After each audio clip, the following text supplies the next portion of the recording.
1984. Chapter 9. It was the middle of the morning and Winston had left his cubicle to go to the lavatory.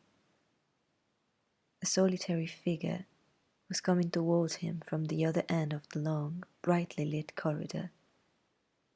It was the girl with dark hair.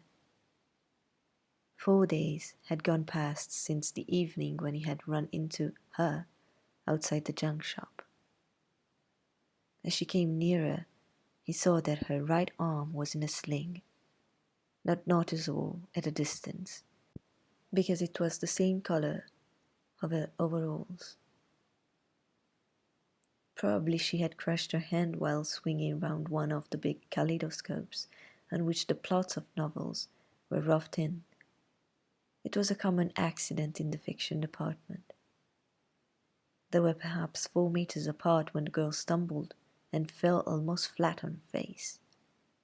A sharp cry of pain was wrung out of her. She must have fallen right on the injured arm. Winston stopped short. The girl had risen to her knees. Her face had turned a milky yellow color, against which her mouth stood out redder than ever. Her eyes were fixed on his, with an appealing expression that looked more like fear than pain.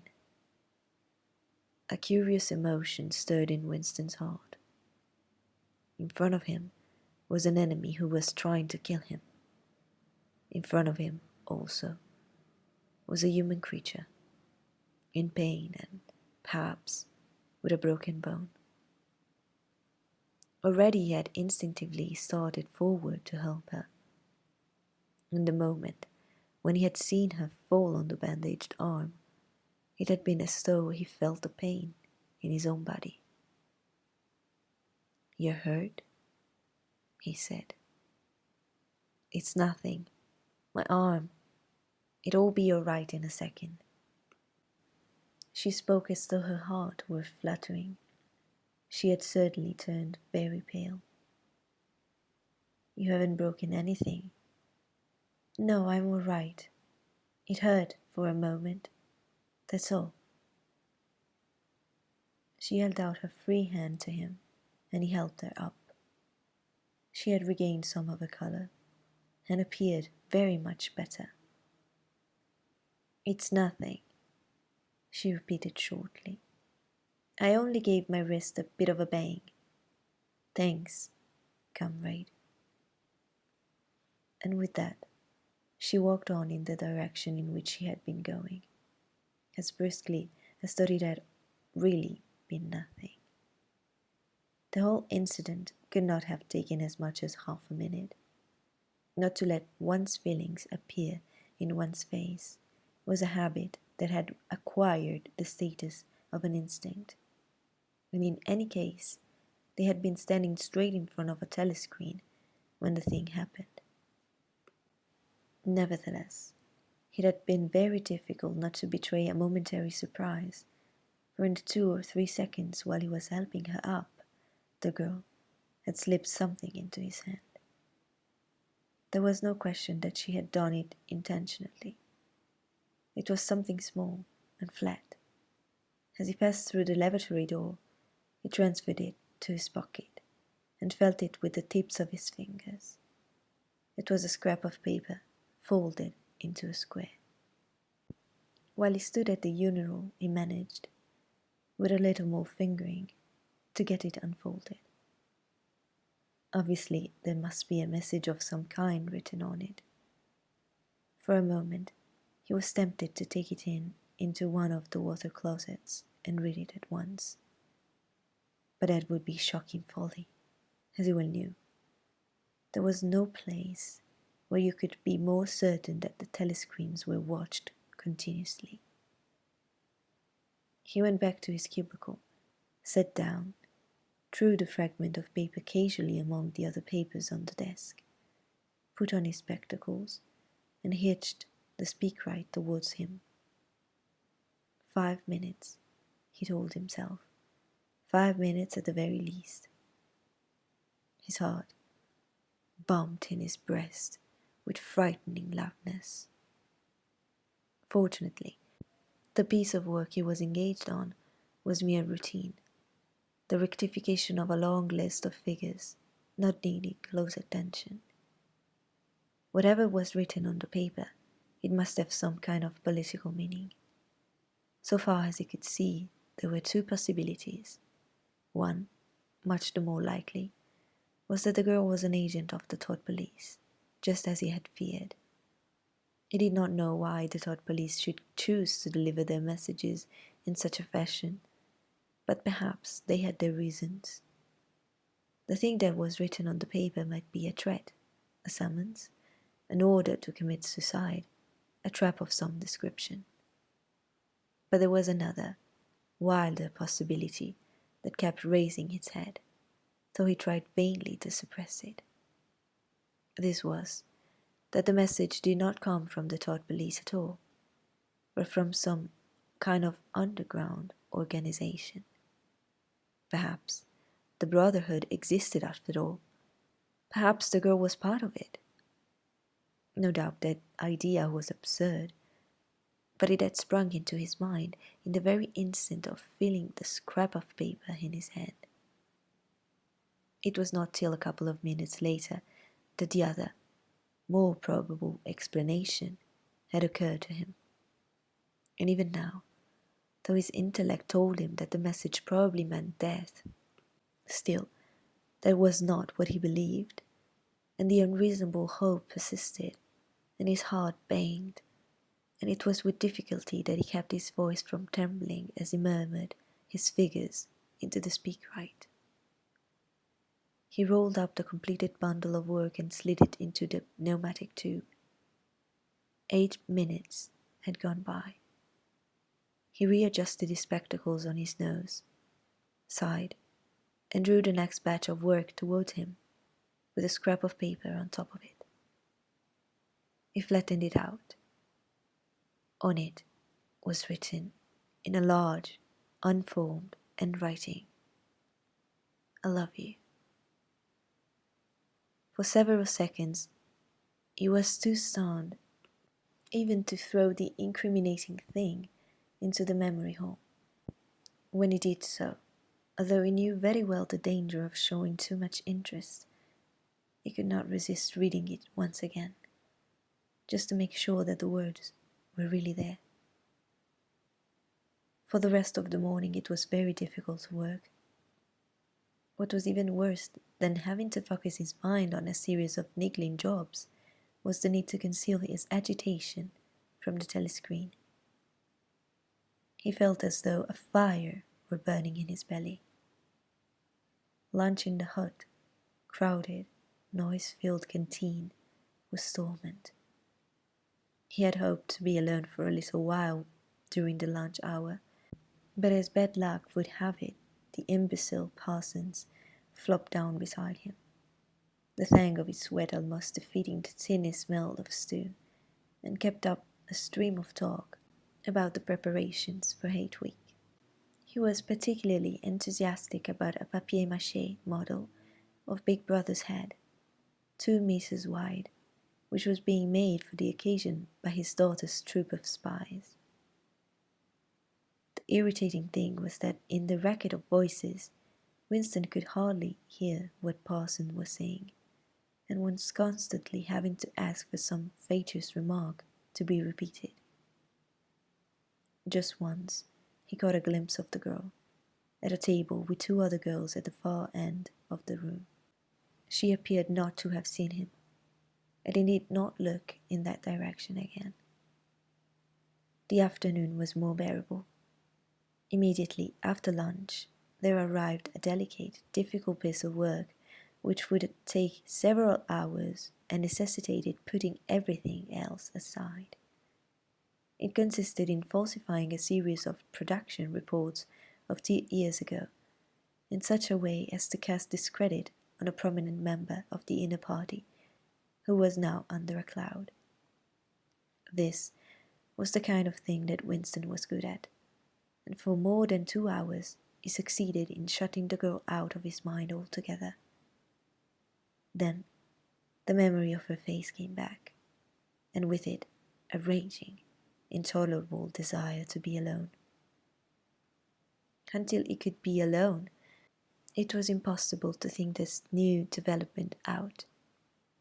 Tonight was one of his nights at the community center.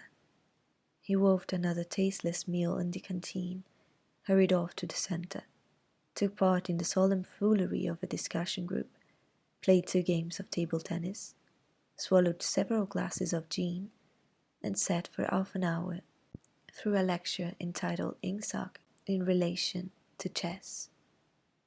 His soul writhed with boredom, but for once he had had no impulse to shirk his evening at the center. At the sight of the words "I love you," the desire to stay alive had welled up in him, and the taking of minor risks suddenly seemed stupid. It was not till 23 hours, when he was home and in bed, in the darkness, where you were safe even from the telescreen, so long as you kept silent, that he was able to think continuously. It was a physical problem that had to be solved. How to get in touch with a girl and arrange a meeting. He did not consider any longer the possibility that she might be laying some kind of trap for him. He knew that it was not so, because of her unmistakable agitation when she handed him the note. Obviously she had been frightened out of her wits, as well as she might be. Nor did the idea of refusing her advances even cross his mind. Only 5 nights ago he had contemplated smashing her skull with a cobblestone, but that was of no importance. He thought of her naked, youthful body as he had seen it in his dreams. He had imagined her a fool like all the rest of them, her head stuffed with lies and hatred, her belly full of ice. A kind of fever seized him at the thought of that he might lose her. The white, youthful body might slip away from him. What he feared more than anything else was that she would simply change her mind if he did not get in touch with her quickly. But the physical difficulty of meeting was enormous. It was like trying to make a move at chess when you were already mated. Whichever way you turned, the telescreen faced you. Actually, all the possible ways of communicating with her had occurred to him within 5 minutes of reading the note. But now, with time to think, he went over them one by one, as though laying out a row of instruments on a table. Obviously, the kind of encounter that had happened this morning could not be repeated. If she had worked in the records department, it might have been comparatively simple, but he had only a very dim idea whereabouts in the building the fiction department lay, and he had no pretext for going there. If he had known where she lived, and at what time she left work, he could have contrived to meet her somewhere in her way home, but to try to follow her home was not safe, because it would mean loitering about outside the ministry, which was bound to be noticed. As for sending a letter through the mails, it was out of the question. By a routine that was not even a secret, all letters were opened in transit. Actually, few people ever wrote letters. For the messages that it was occasionally necessary to send, there were printed postcards with long lists of phrases, and you struck out the ones that were inapplicable. In any case, he did not know the girl's name, let alone her address. Finally, he decided that the safest place was the canteen. If he could get her at a table by herself, somewhere in the middle of the room, not too near the telescreen, and with a sufficient buzz of conversation all round, if these conditions endured for, say, 30 seconds, it might be possible to exchange a few words. For a week after this, life was like a restless dream. On the next day she did not appear in the canteen until he was leaving it, the whistle having already blown. Presumably, she had been changed onto a later shift. They passed each other without a glance. On the day after, that she was in the canteen at the usual time, but with 3 other girls, and immediately under a telescreen. Then, for 3 dreadful days, she did not appear at all. His whole mind and body seemed to be afflicted with an unbearable sensitivity, a sort of transparency which made every moment, every sound, every contact, every word that he had to speak or listen to, an agony. Even in sleep, he could not altogether escape from her image. He did not touch the diary during those days. If there was any relief, it was in his work, in which he could sometimes forget himself for 10 minutes at a stretch. He had absolutely no clue as to what had happened to her. There was no inquiry he could make. She might have been vaporized. She might have committed suicide. She might have been transferred to the other end of Oceania. Worst and likeliest of all, she might simply have changed her mind and decided to avoid him.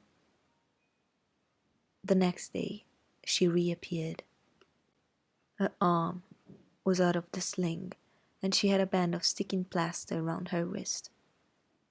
The relief of seeing her was so great that he could not resist staring directly at her for several seconds. On the following day, he very nearly succeeded in speaking to her.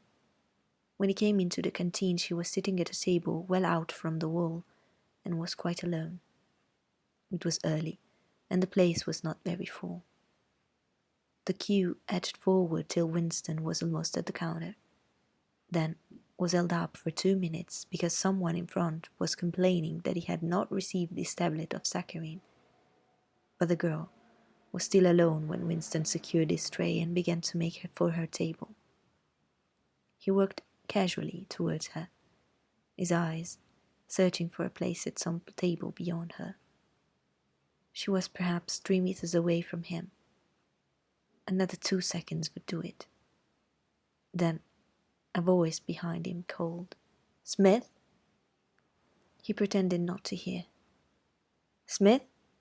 repeated the voice, more loudly. It was no use. He turned round. A blonde-headed, silly-faced young man named Wilshire, whom he barely knew, was inviting him with a smile to a vacant place at his table. It was not safe to refuse. After having been recognized, he could not go and sit at a table with an unattended girl. It was too noticeable. He sat down with a friendly smile. The silly blonde face beamed into his. Winston had an hallucination of himself smashing a pickaxe right in the middle of it. The girl's table filled up a few minutes later. But she must have seen him coming towards her, and perhaps she would take the hint. Next day, he took care to arrive early. Sure enough, she was at a table in about the same place, and again, alone. The person immediately ahead of him in the queue was a small, swiftly moving, beetle-like man with a flat face and tiny, suspicious eyes. As Winston turned away from the counter with his tray, he saw that the little man was making straight for the girl's table. His hopes sank again. There was a vacant place at the table further away, but something in the little man's appearance suggested that he would be sufficiently attentive to his own comfort to choose the emptiest table. With eyes at his heart, Winston followed. It was no use unless he could get the girl alone. At this moment, there was a tremendous crash. The little man was sprawling on all fours. His tray had gone flying. 2 streams of soup and coffee were flowing across the floor. He started to his feet with a malignant glance at Winston, whom he evidently suspected of having tripped him up. But it was all right. 5 seconds later, with a thundering heart, Winston was sitting at the girl's table. He did not look at her. He unpacked his tray and promptly began eating. It was all important to speak at once, before anyone else came. But now, a terrible fear had taken possession of him. She would have changed her mind. She must have changed her mind. It was impossible that this affair should end successfully. Such things did not happen in real life.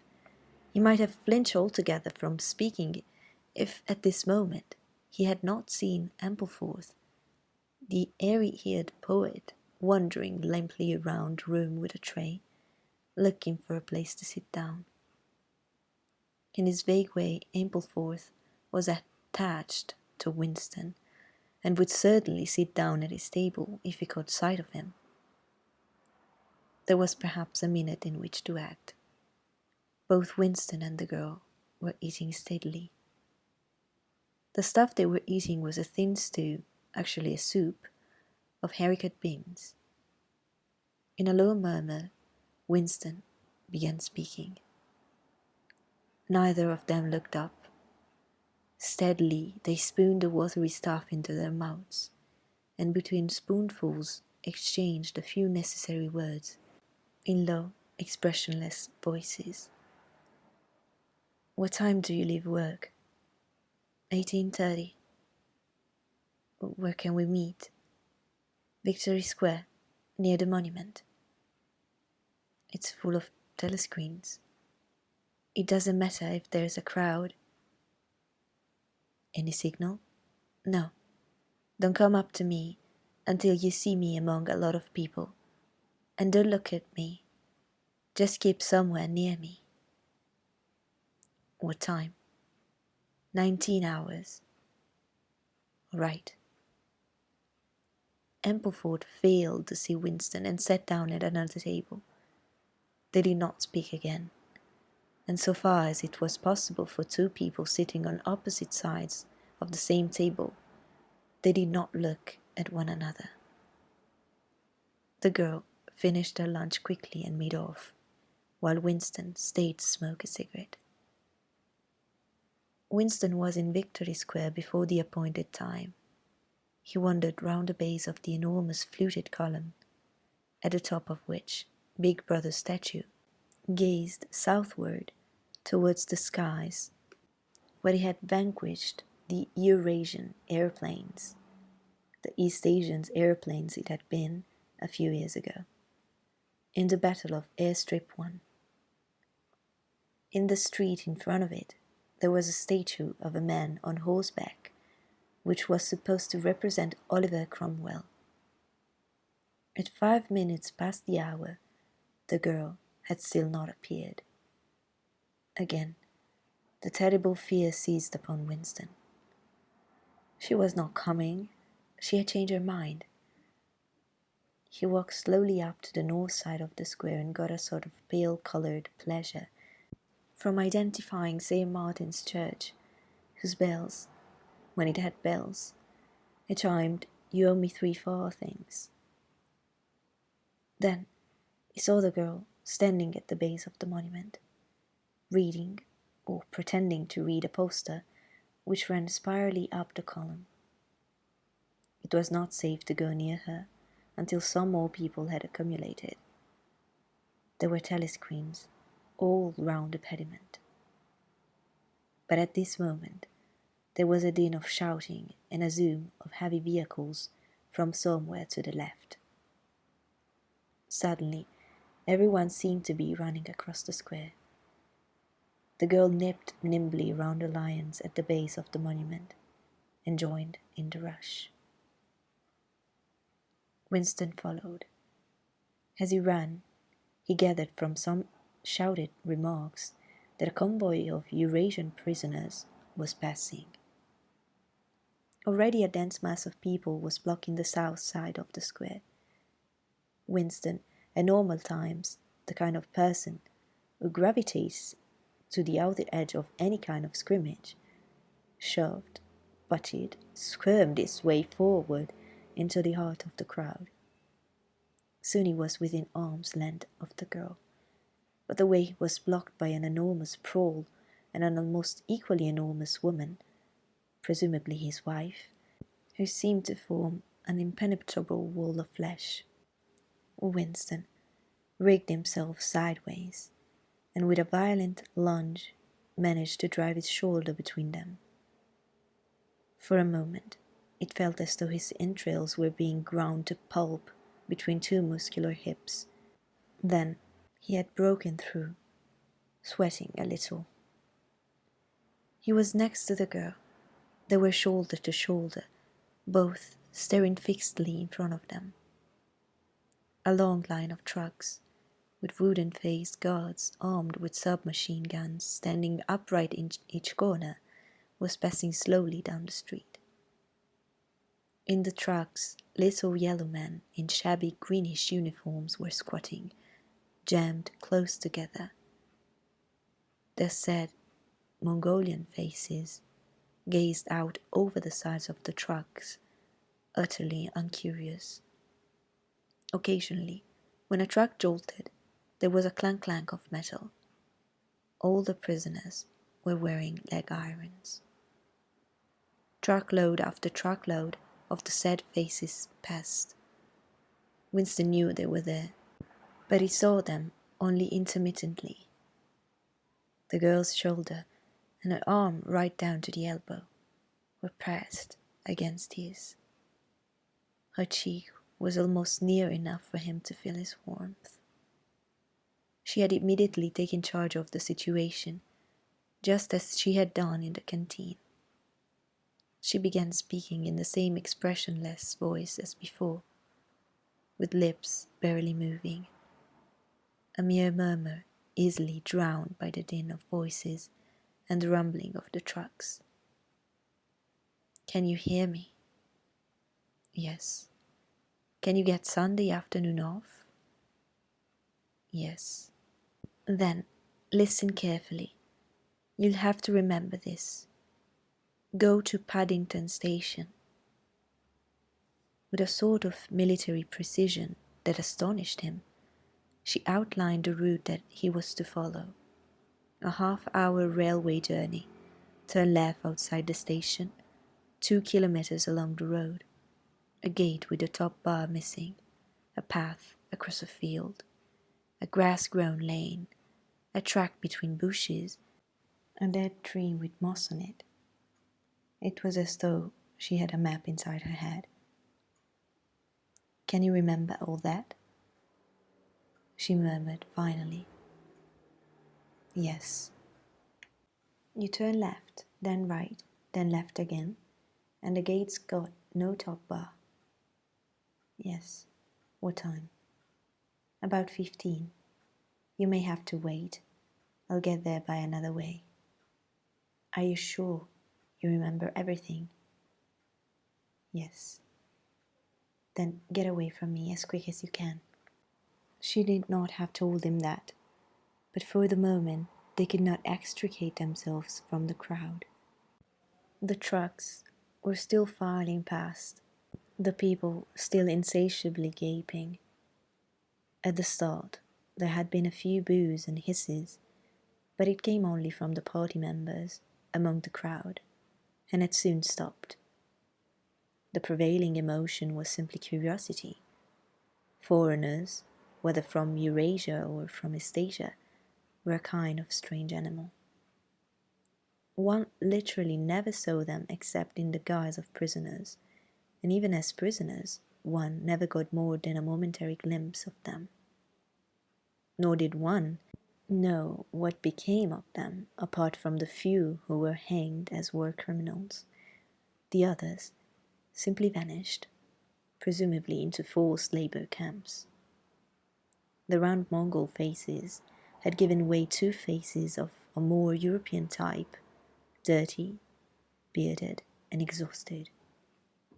From over scrubby cheekbones, eyes looked into Winston's, sometimes with strange intensity, and flashed away again. The convoy was drawing to an end. In the last truck he could see an aged man, his face a mass of grizzled hair, standing upright with wrists crossed in front of him, as though he were used to having them bound together. It was almost time for Winston and the girl to part. But at the last moment, while the crowd still hemmed them in, her hand felt for his and gave it a fleeting squeeze. It could not have been 10 seconds, and yet it seemed a long time that their hands were clasped together. He had time to learn every detail of her hand. He explored the long fingers, the shapely nails, the work-hardened palm with its row of calluses, the smooth flash under the wrist. Merely from feeling it, he would have known it by sight. In the same instant it occurred to him that he did not know what color the girl's eyes were. They were probably brown, but people with dark hair sometimes had blue eyes. To turn his head and look at her would have been inconceivable folly.